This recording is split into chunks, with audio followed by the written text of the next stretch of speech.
Je m'étais levée tôt ce matin-là. À 68 ans, les bilans de santé deviennent presque une routine. Alors j'étais assise dans la salle d'attente du cabinet médical, à Nice, feuilletant distraitement un vieux magazine. Je pensais à Richard, mon mari disparu depuis seulement 5 mois, et à quel point son absence rendait chaque journée un peu plus silencieuse. C'est alors que mon téléphone a vibré. Quand j'ai vu le nom de ma fille, Vanessa, j'ai d'abord souri. Puis, dès que j'ai entendu sa voix, ce sourire est mort sur mes lèvres. « Maman, je t'appelle pour te prévenir. Guillaume et moi partons pour la Suisse demain. C'est décidé. Nous avons vendu ta maison de Cassis et la voiture de papa. On avait besoin de liquidités pour notre projet. Nous t'avons envoyé ta part. » Je suis restée figée sur ma chaise, incapable d'émettre le moindre son. Les mots résonnaient comme des coups secs dans ma poitrine. La maison de Cassis, 30 années de souvenirs. Le dernier été avec Richard, avant sa maladie. Et la voiture, son fidèle compagnon de route. Ma voix n'est revenue qu'après quelques secondes. Ma part, combien ? 30%. Ce qui est parfaitement juste, maman. De toute façon, tu n'utilisais plus rien de tout cela. Sa voix était glaciale, détachée, comme si elle parlait à une parfaite inconnue. Mais comment as-tu pu vendre ma maison ? Tu n'avais aucun droit de le faire. Guillaume a tout arrangé. Il connaît un notaire qui a accepté de ne pas poser trop de questions. Nous avons utilisé une ancienne procuration que papa t'avait fait signer il y a des années, celle pour les démarches administratives. Guillaume l'a un peu adaptée. De toute façon, c'est fait maintenant. J'ai senti un frisson me parcourir l'échine. Une procuration falsifiée. Ma propre fille avait commis un faux pour me voler. Lorsque l'appel a pris fin, je n'ai ressenti ni colère ni larmes. Juste une étrange paix, presque inquiétante. Quelque chose venait de basculer. Et alors, comme un éclair, un souvenir m'a traversé. 3 jours avant de mourir, Richard m'avait remis une enveloppe brune. « Renée, garde-la, et n'ouvre cela que quand tu te sentiras prête. » Je l'avais enfouie dans un tiroir, incapable d'affronter ce qui se trouvait dedans. Mais en entendant ma propre fille vendre tout ce qui nous appartenait, cette enveloppe est remontée du fond de ma mémoire comme une bouée de survie. Quand l'infirmière a appelé mon nom, j'avais déjà la tête ailleurs. Le médecin m'a dit que tout allait bien, que je devais juste mieux me reposer. Mais je n'écoutais qu'à moitié. J'avais besoin de rentrer chez moi. J'ai pris le bus, comme avant, du temps où nous n'avions pas encore de voiture. J'ai observé les rues du quartier, ces mêmes rues où j'avais élevé Vanessa, où Richard et moi avions promené nos courses du marché. Tout semblait identique, et pourtant, plus rien ne l'était. Une fois rentrée, je suis allée droit à ma chambre. J'ai ouvert la vieille commode en bois, j'ai soulevé une pile de foulards, et là, elle était. L'enveloppe brune. Mon prénom écrit à la main, de l'écriture ronde et patiente de Richard. Mes mains tremblaient. Je me suis assise au bord du lit, j'ai pris une profonde inspiration et j'ai ouvert. À l'intérieur, une lettre et plusieurs documents soigneusement rangés. Je me suis concentrée sur la lettre. « Ma chère Renée, si tu lis ceci, c'est que je ne suis plus à tes côtés.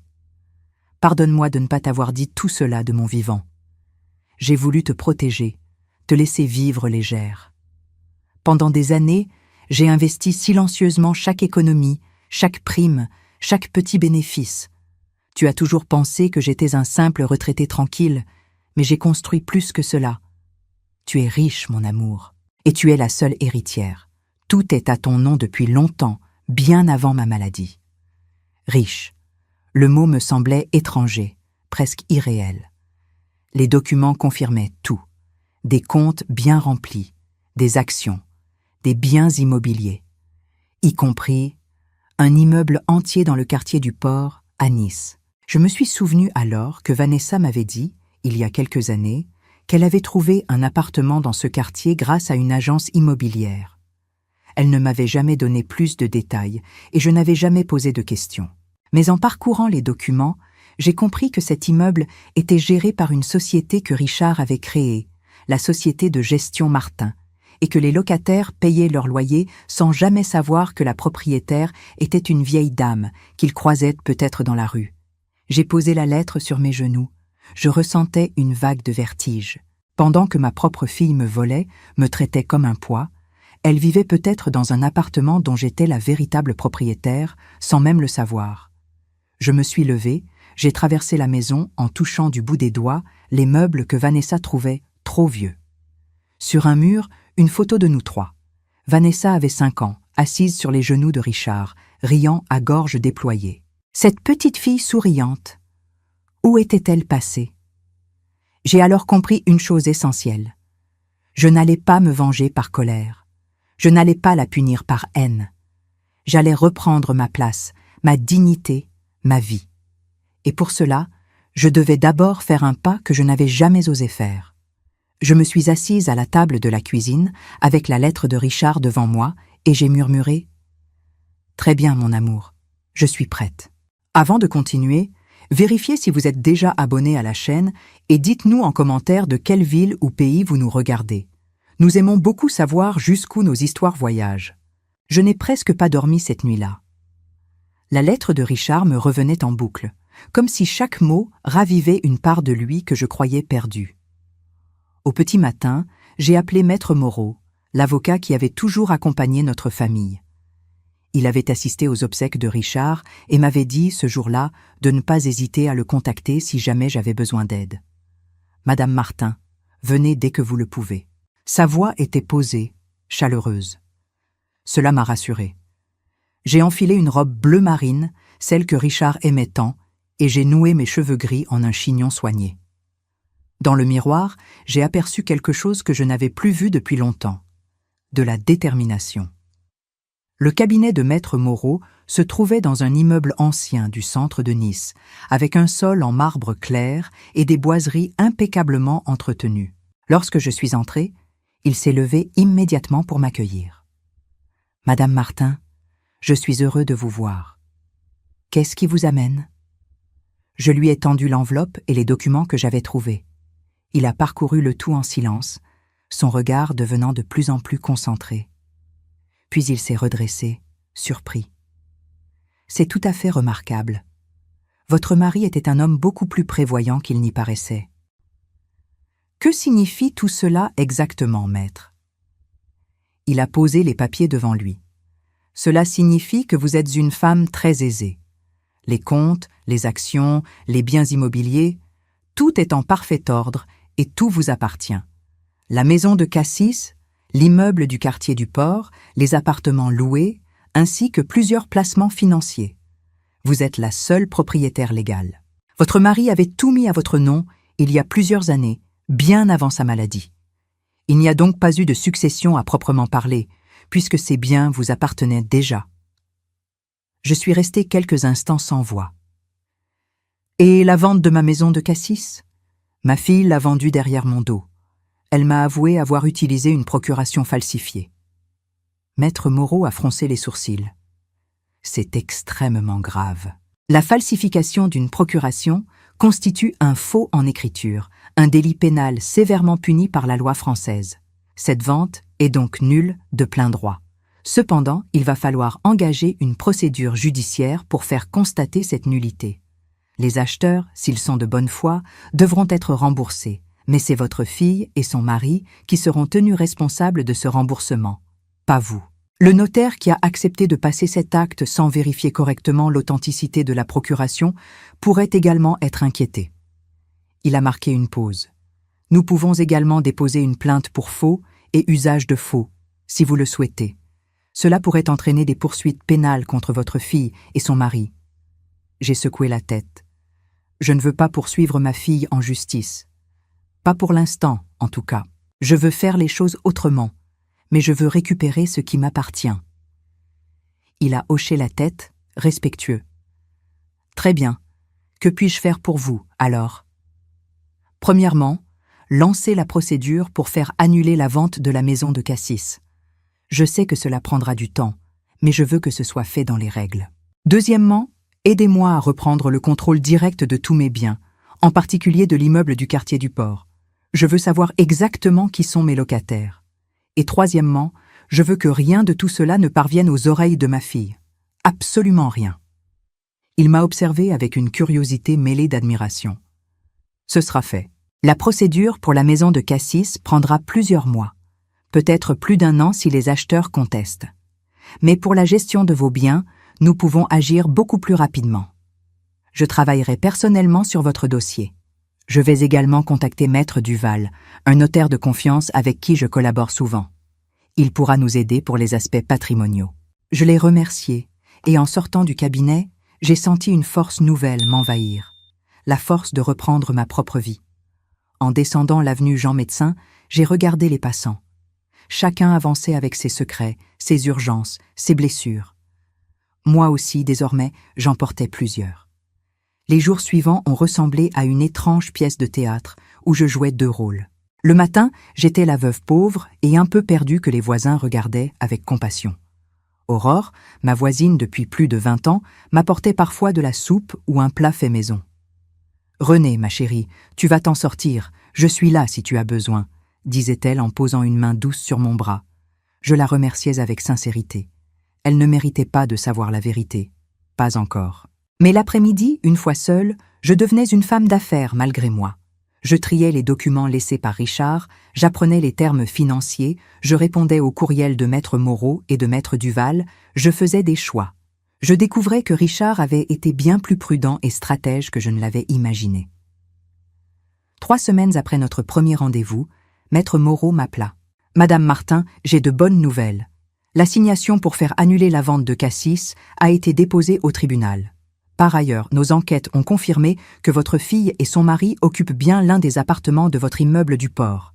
Ils l'ont loué il y a 3 ans, par l'intermédiaire de l'agence qui gérait le bien pour votre mari.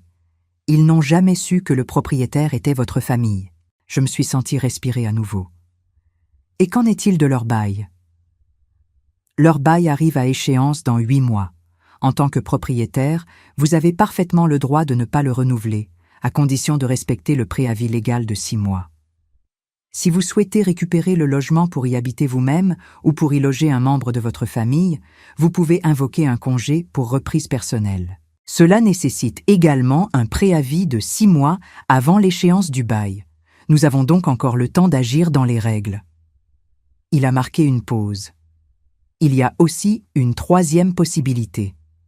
Si votre fille et son mari cessent de payer leur loyer, vous pourriez entamer une procédure d'expulsion pour impayés. Mais je dois vous prévenir, en France, cette procédure est longue et complexe. Elle peut prendre 1 à 2 ans, et il y a la trêve hivernale pendant laquelle aucune expulsion ne peut avoir lieu. J'ai réfléchi un moment. Pour l'instant, attendons.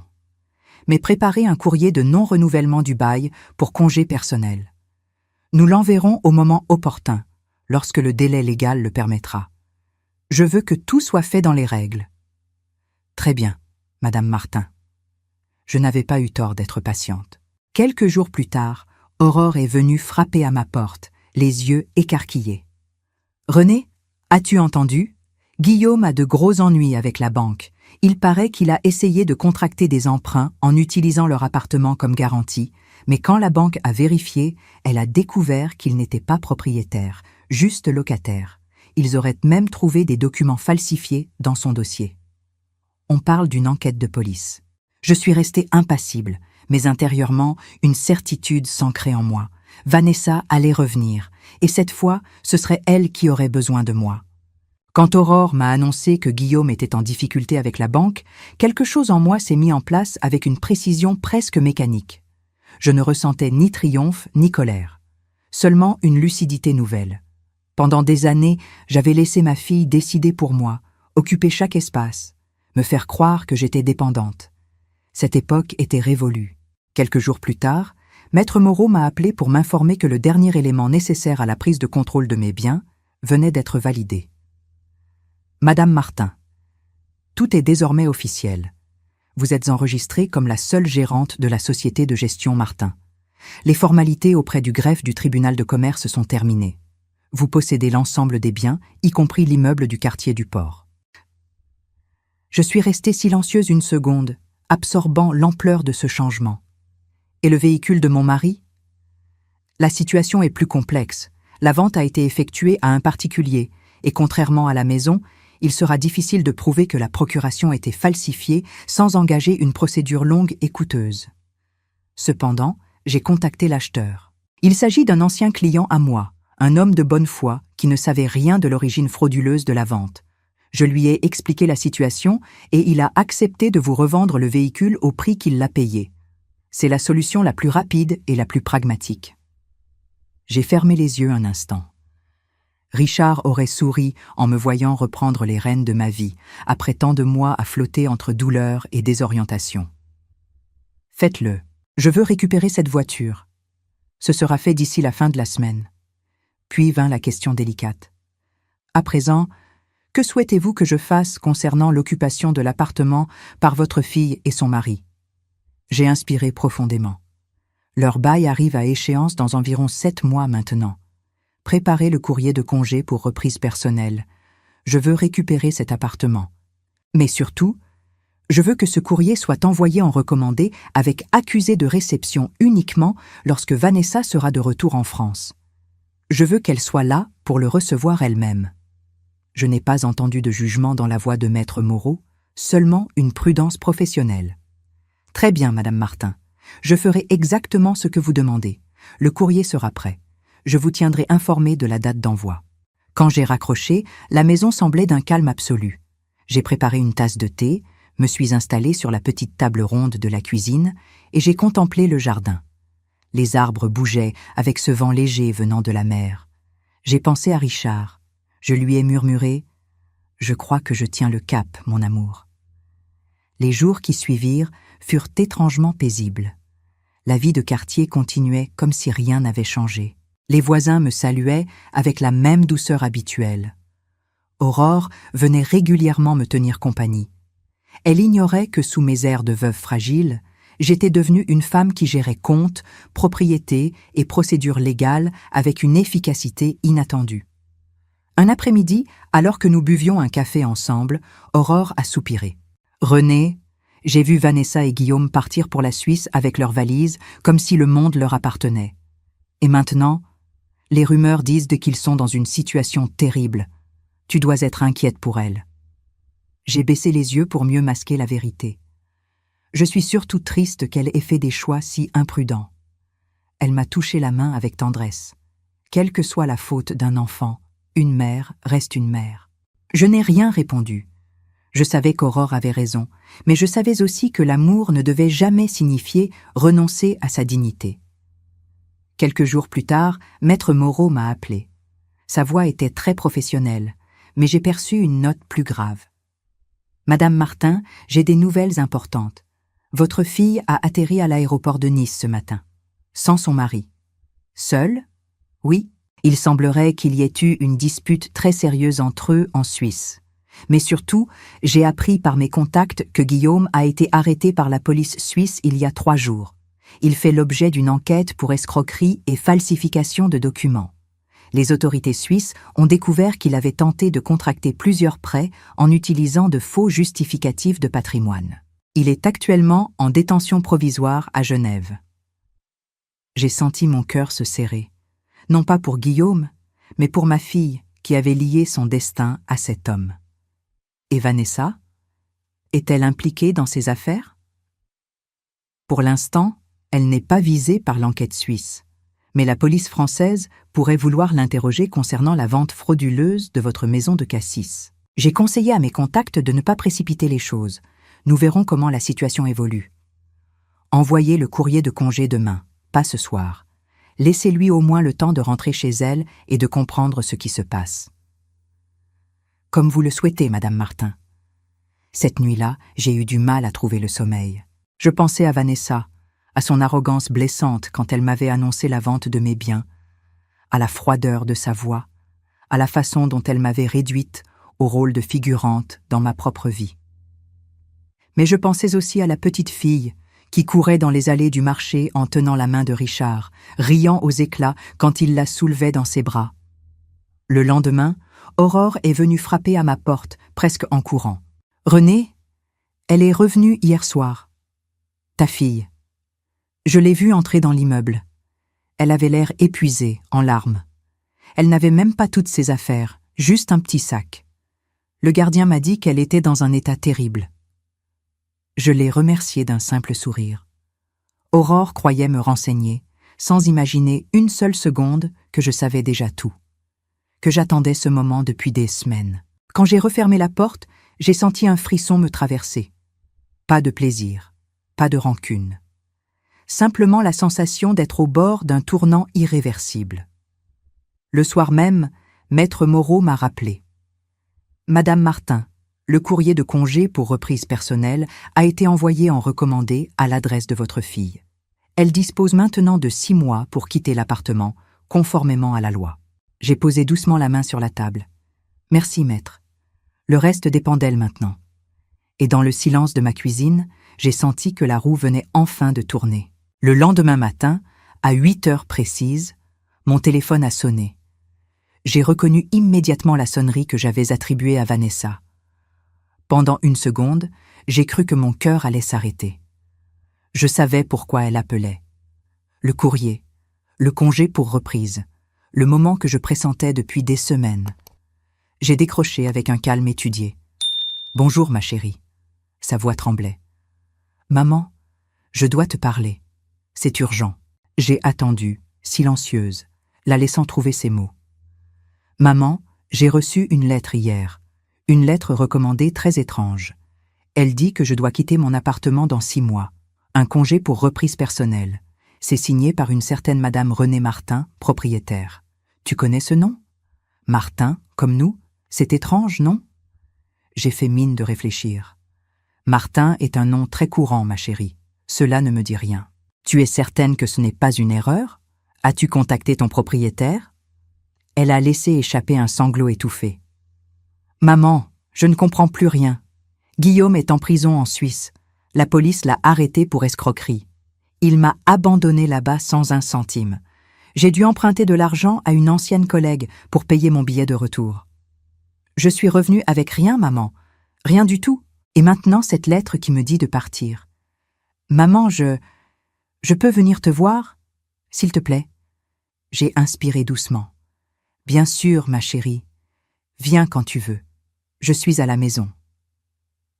1 heure plus tard, elle frappait à ma porte. Quand j'ai ouvert, j'ai eu un choc. Vanessa semblait avoir maigri. Ses joues étaient creuses, ses yeux cernés.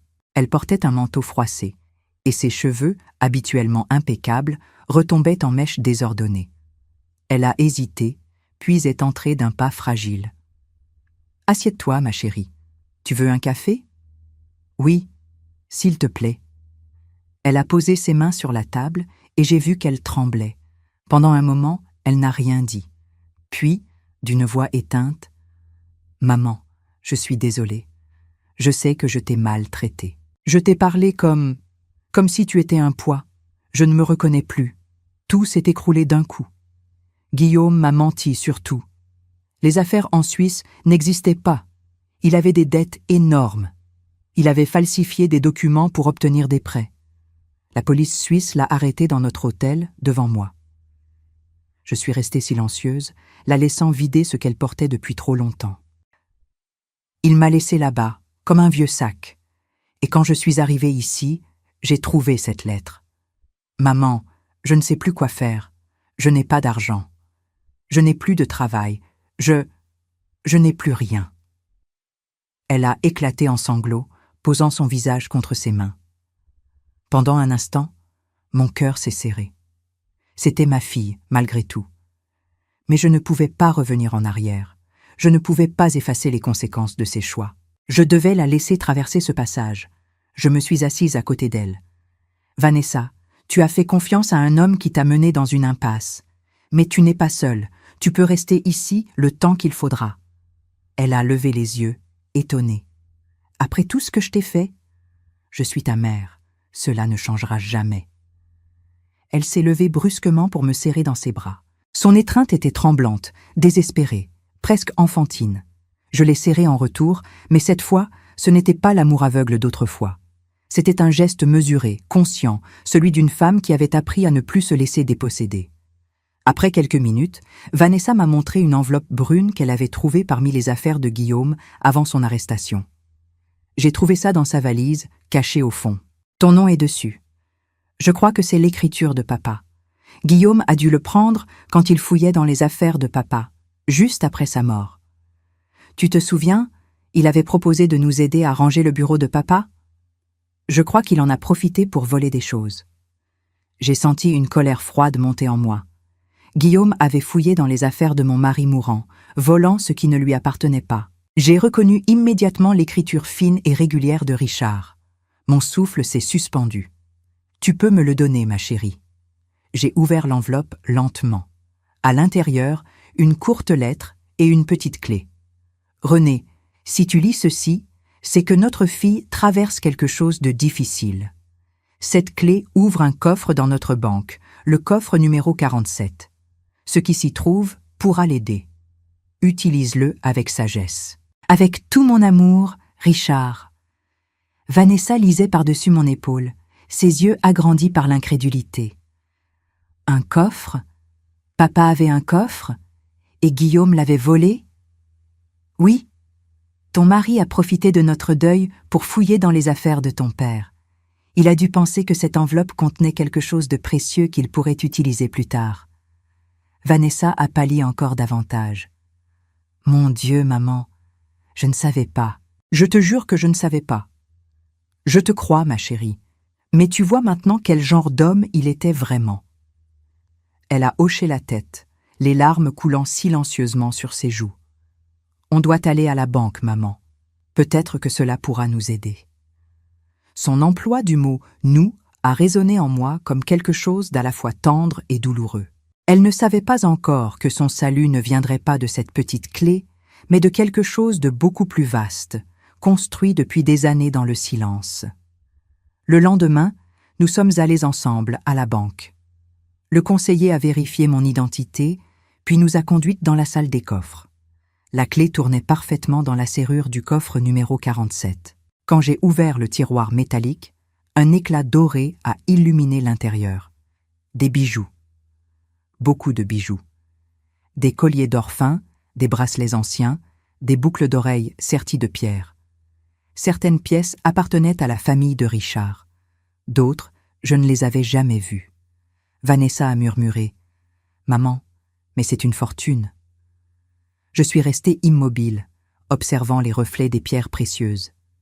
Pour moi, ce n'était pas une fortune, ce n'était qu'un symbole. Le vrai trésor, Vanessa ne le voyait pas encore. Elle m'a regardée avec une urgence presque enfantine. Nous pouvons vendre une partie. Avec cela, je pourrais peut-être payer un avocat pour me défendre si la police m'interroge sur la maison de Cassis. Et toi, tu pourrais récupérer plus vite ce que j'ai vendu. Je l'ai fixée en silence. Elle pensait encore en termes de réparation matérielle. Elle n'avait pas encore compris la valeur réelle de ce qu'elle avait perdu. Mais j'ai hoché la tête. Nous allons réfléchir, ma chérie. Chaque chose en son temps. Je savais pourtant que le plus dur venait seulement de commencer. Les jours qui ont suivi notre visite au coffre ont été parmi les plus étranges de ma vie. Vanessa, brisée par sa chute, vivait chez moi comme une ombre silencieuse. Elle dormait longuement, se réveillait avec les yeux rougis, puis passait des heures assise à la table de la cuisine à trier les documents qu'elle avait pu récupérer avant de quitter la Suisse, cherchant à comprendre l'ampleur du désastre laissé par Guillaume. De mon côté, je continuais à jouer mon rôle. La mère démunie, inquiète, mais patiente.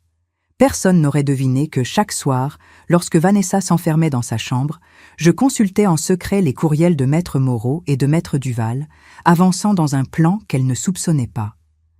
Quelques jours après notre retour de la banque, j'ai appelé Maître Moreau. « Maître, je veux que vous enquêtiez sur les dettes de Guillaume. Je veux tout savoir. À qui il doit, combien, comment. Et je veux également savoir quelles options légales nous avons pour protéger Vanessa.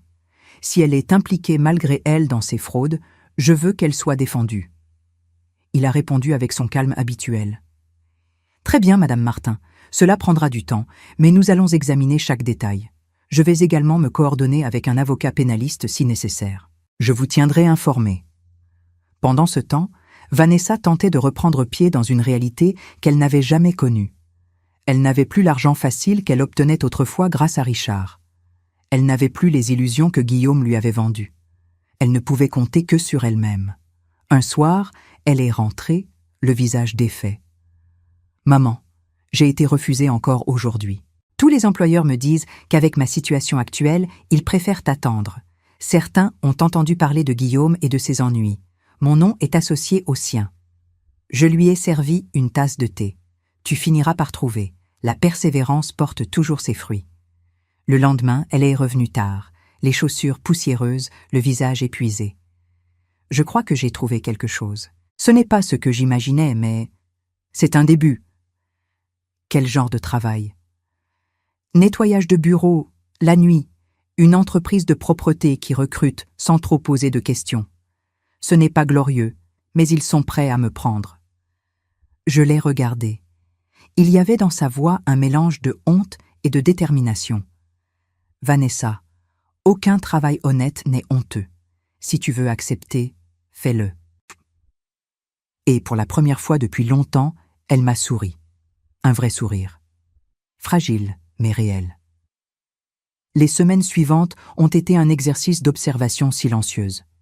Je la voyais rentrer à la maison après son service, les épaules fatiguées, les mains sèches, mais le regard un peu plus solide chaque jour. Elle me racontait les conversations qu'elle avait avec les autres femmes de l'équipe, notamment avec une femme nommée Madame Silva, une dame portugaise d'une 60aine d'années qui avait élevé seule 3 enfants. « Maman », elle m'a dit une phrase qui m'a bouleversée. Elle a dit que les personnes qui se retrouvent à faire ce travail sont soit celles qui n'ont jamais eu d'opportunité, soit celles qui ont gaspillé les opportunités qu'elles avaient.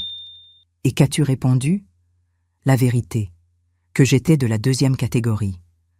Sa voix n'était pas amère, elle était sincère. C'était la première fois que je sentais que quelque chose changeait réellement en elle. Un soir, alors que Vanessa était déjà partie travailler, Maître Moreau m'a appelé. « Madame Martin, j'ai des nouvelles importantes. Nos investigations ont porté leurs fruits. Nous avons trouvé des preuves solides que Guillaume a falsifié la signature de votre fille pour contracter plusieurs emprunts. Les experts graphologues que nous avons mandatés sont formels. Ce n'est pas l'écriture de Vanessa sur ces documents. De plus, les autorités suisses nous ont transmis des éléments de leur enquête. Guillaume avait monté tout un système de faux documents, incluant de fausses fiches de paie et de faux relevés bancaires. Votre fille n'était pas au courant de ces manœuvres. J'ai senti un poids immense quitter mes épaules. Que signifie tout cela concrètement? Cela signifie que votre fille peut être totalement libérée de l'ensemble des dettes contractées frauduleusement par Guillaume. Elle n'est pas pénalement responsable. Elle est une victime, pas une complice. Nous pouvons maintenant entamer les démarches pour faire reconnaître cette situation auprès des créanciers et des tribunaux français. Je me suis appuyé contre le dossier d'une chaise. Maître, c'est une excellente nouvelle. Commencez immédiatement les démarches. Et, je vous en prie, gardez tout cela strictement entre nous pour l'instant. Vanessa ne doit rien savoir avant que tout soit complètement réglé. Je comprends parfaitement. Je vous rappellerai lorsque le dossier sera finalisé. Quand j'ai raccroché, un soulagement doux et grave m'a envahi. Je savais que je pouvais sauver Vanessa depuis le premier jour. Mais elle avait besoin de comprendre, de changer, de se confronter à elle-même. Si je l'avais secourue trop tôt, rien n'aurait pris racine. Les jours suivants, je l'ai observée avec une attention nouvelle. Elle faisait des efforts pour m'aider à la maison. Elle rangeait, elle cuisinait, elle nettoyait, mais sans la moindre trace de condescendance ou de supériorité.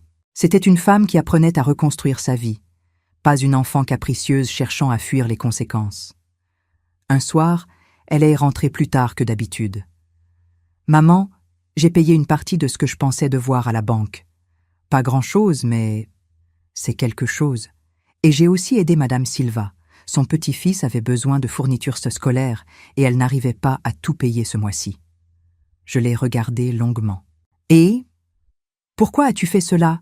Tu aurais pu garder cet argent. » « Parce que j'ai gaspillé tellement de choses dans ma vie, maman. Je veux essayer d'être quelqu'un de différent maintenant, quelqu'un de meilleur. » Cette nuit-là, je n'ai pas fermé l'œil. J'ai compris que le moment approchait, le moment de lui dire la vérité. Mais elle devait d'abord franchir encore une étape, accepter son passé sans se détruire et regarder l'avenir avec humilité. Une semaine plus tard, Maître Moreau m'a appelé à nouveau. « Le dossier est prêt, Madame Martin. Nous avons obtenu une décision du tribunal reconnaissant que votre fille est victime des agissements frauduleux de son mari. Elle est totalement blanchie de toute responsabilité financière concernant les dettes contractées par Guillaume. Les créanciers ont été informés et ne peuvent plus se retourner contre elle. Par ailleurs, la procédure d'annulation de la vente de Cassis avance bien. Nous devrions avoir une décision favorable d'ici quelques mois. J'ai respiré lentement. Très bien. Organisez une rencontre à votre cabinet. Il est temps que ma fille sache tout. Et tandis que je rangeais mon téléphone, j'ai murmuré pour moi-même « Richard, notre fille est enfin prête à entendre la vérité. » La veille de notre rendez-vous chez Maître Moreau, j'ai à peine dormi. Je savais que ce jour changerait définitivement notre histoire. Au matin, Vanessa est sortie de sa chambre, vêtue de sa tenue la plus correcte, bien que trop large pour sa nouvelle silhouette. Elle s'est approchée de moi, nerveuse. « Maman, je ne peux pas payer un avocat.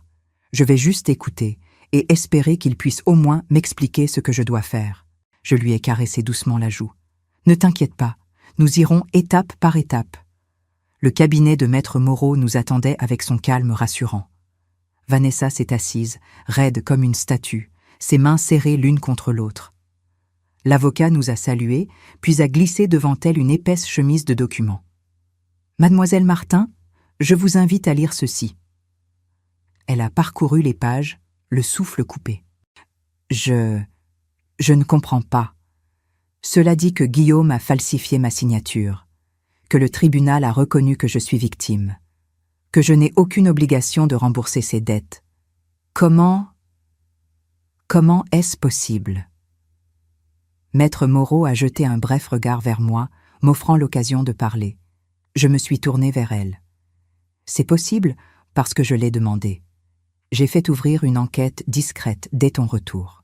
J'ai engagé des experts graphologues, j'ai demandé à Maître Moreau de se coordonner avec les autorités suisses.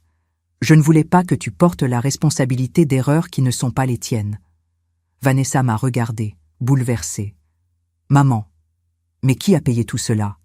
Les avocats, les experts, les procédures? » Moi. Le silence a pesé comme une pierre. Elle paraissait à la fois reconnaissante et perdue. Maître Moreau a sorti une seconde chemise. « Mademoiselle Martin, il y a encore quelque chose que vous devez savoir. » Elle a ouvert, lu quelques lignes, puis m'a fixée, sidérée. « Maman, cette société de gestion Martin, ces comptes bancaires, ces biens immobiliers, cette maison de Cassis, cet immeuble du port où je vivais, tout est à toi, depuis le début. » Je n'ai pas fui son regard. « Oui, ma chérie, depuis des années. Ton père avait tout préparé. Il avait mis tous nos biens à mon nom bien avant sa maladie. Mais il ne voulait pas que tu vives dans l'ombre de l'argent. Il voulait que tu apprennes à être forte par toi-même. » Vanessa a posé les documents, tremblante. « Et tu savais tout ça quand je suis revenue ici, ruinée, humiliée, perdue, quand je nettoyais des bureaux la nuit? Tu savais que tu aurais pu m'aider immédiatement? » Oui. Elle s'est levée, a fait 2 pas vers la fenêtre, puis s'est retournée brusquement. « Alors pourquoi? Pourquoi m'avoir laissé souffrir? Pourquoi ne pas m'avoir simplement tendu la main ?» J'ai respiré profondément. « Parce que je ne voulais pas te sauver de la même manière que ton père te sauvait toujours. Chaque fois que tu avais un problème, il sortait son carnet de chèques et tout disparaissait. Mais rien ne changeait vraiment. Tu recommençais les mêmes erreurs, tu faisais confiance aux mêmes mauvaises personnes. Je voulais que tu comprennes par toi-même. Parce que sans cela, tu aurais recommencé. Tu serais parti à nouveau avec le premier sourire creux venu. Tu ne m'aurais jamais respecté, et tu ne te serais jamais respecté toi-même. » Elle a baissé la tête. « Tu as raison. » Puis elle a laissé couler les larmes. « Je t'ai parlé comme si tu étais un fardeau. Je t'ai volé, maman. J'ai falsifié une procuration pour vendre ta maison. J'ai suivi un homme qui ne valait rien, un homme qui a fouillé dans les affaires de papa pendant qu'il mourait. Je te demande pardon. » Je l'ai prise dans mes bras. « Je t'ai pardonné depuis longtemps, ma chérie. La question est, peux-tu te pardonner, toi ?» Elle a hoché la tête lentement. « Je vais essayer. » Les semaines suivantes ont été un renouveau inattendu. Vanessa a décidé de continuer à travailler, non par nécessité, mais par conviction. Je dois finir ce que j'ai commencé, maman. Je veux rester les pieds sur terre. Elle s'est inscrite à des études de travail social. Elle aidait des collègues en difficulté, donnait du temps, offrait des repas. Son regard avait changé. Elle n'était plus cette femme qui vivait pour impressionner. Elle vivait enfin pour construire. Un soir, elle est rentrée avec une lettre à la main. C'est de Guillaume, de la prison de Genève. Il a été condamné à 3 ans ferme pour escroquerie et falsification de documents. Il veut des excuses, du pardon, de l'aide pour payer un meilleur avocat. « Que vas-tu faire ?» Elle m'a répondu calmement. « Rien. Je ne suis plus celle qui l'a manipulé. Je n'ai plus rien à lui dire. Je vais demander le divorce. » Plus tard, nous avons fait notre premier voyage à Cassis depuis que le tribunal avait officiellement annulé la vente frauduleuse et que la maison m'avait été restituée. Les acheteurs, qui étaient de bonne foi, ont été intégralement remboursés grâce aux fonds saisis sur les comptes de Guillaume en Suisse et aux produits de la vente de certains biens du couple. Justice avait été rendue pour tout le monde. En entrant, Vanessa a posé la main sur les murs comme si elle retrouvait une partie d'elle-même. « Maman, j'aimerais que cette maison serve à quelque chose, pas seulement pour nous. Papa disait toujours que les maisons sont faites pour être ouvertes, pas pour être figées. Et si nous en faisions un lieu d'accueil pour les femmes qui repartent de zéro? Des femmes comme moi qui ont tout perdu et qui ont besoin d'un endroit pour se reconstruire. » Je l'ai regardé. Son regard était clair, déterminé, plein de maturité. « Ce serait un projet important, ma chérie. Il faudrait créer une association, obtenir des autorisations de la mairie, adapter la maison aux normes de sécurité. C'est beaucoup de travail. Je sais, mais je veux le faire, avec toi, si tu acceptes. » J'ai senti mes yeux se remplir de larmes. Je pense que ton père serait fier, et moi aussi. J'ai également appris par Maître Moreau que le notaire qui avait validé la vente frauduleuse de Cassis sans vérifier correctement l'authenticité de la procuration avait été radié de l'ordre des notaires et faisait l'objet de poursuites disciplinaires et pénales. Chaque pièce du puzzle trouvait enfin sa place. Ce soir-là, en regardant le soleil se coucher sur la mer, j'ai murmuré « Richard, notre fille est devenue la femme que tu espérais. » Pour la première fois depuis longtemps, j'ai senti une paix profonde. La vraie richesse n'était pas dans les comptes bancaires. Elle était là, dans cette seconde chance, dans cette réconciliation courageuse, dans cette dignité retrouvée. Et c'est ainsi que notre histoire s'est reconstruite, lentement, solidement, authentiquement. Si cette histoire a touché votre cœur, répondez ici dans les commentaires. À ma place, qu'auriez-vous fait? N'oubliez pas de regarder la prochaine vidéo qui apparaît sur votre écran. Elle apporte un rebondissement surprenant et émouvant qui vous captivera du début à la fin.